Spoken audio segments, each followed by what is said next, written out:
So what can American political parties learn from that? One problem American parties have is in our two-party system, it's almost impossible for a third party to emerge. With that said, I think there's going to be an opportunity opening up. I don't want to get into heavy commentary on the phenomenon of Donald Trump, but I will say this, is I think the Trump domination of the Republican Party is not, my prediction is it's not going to end well, one way or the other.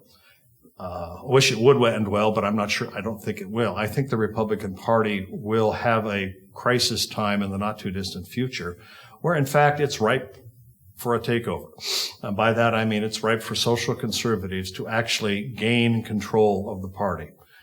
Social conservatives, the pro-life, pro-family people have been, treated as at best second-class citizens within the Republican Party. The main part of the party, the dominant leaders of the party, are the pro-business, pro-corporation, pro-Wall Street people.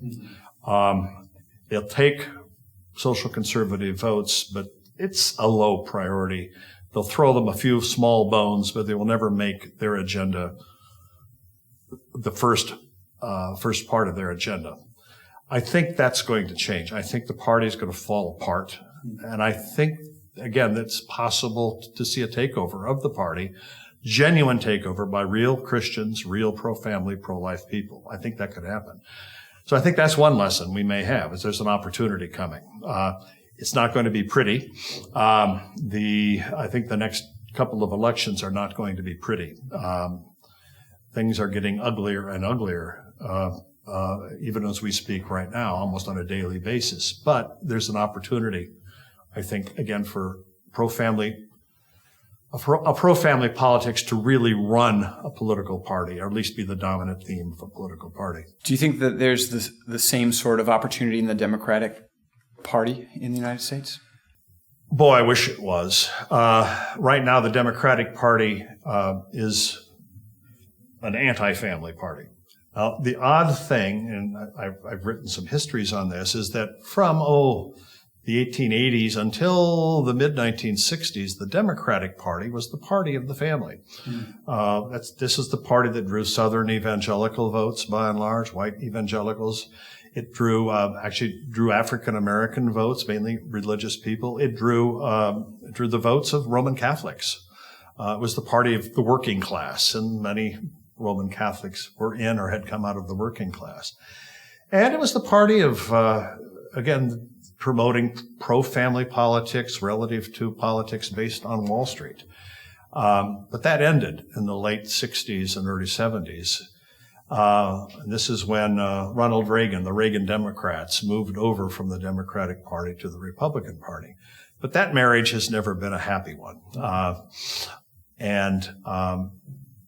But at this point, the Democratic Party, just last night, I'm sort of dating this interview, but just last night there was they had an event on equality, quote unquote, where all the candidates all of the leading candidates were at a question and answer session where they all endorsed the entire LGBT agenda, which, in its essence is an anti-family, certainly an anti-life agenda as well. The abortion rights are a deep part of that as well.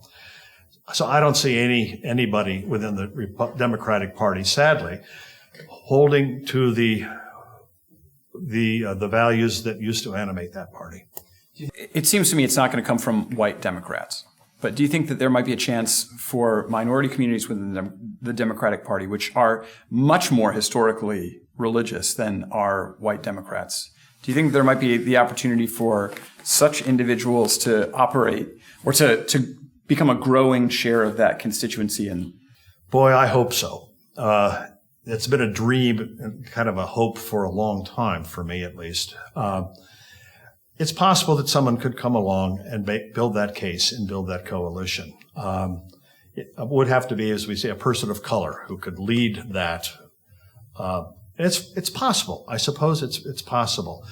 And it just hasn't happened, though. I mean, the sexual ethics and the family ethics of the Democratic Party today are largely being written by rich white people. You would think that would be a problem for African Americans, for Hispanics, for, say, recent, even Islamic immigrants. What relationship do they have to what I call the sexual needs of rich white liberals? And the answer is nothing. But no one's found a way to do that. It's certainly possible.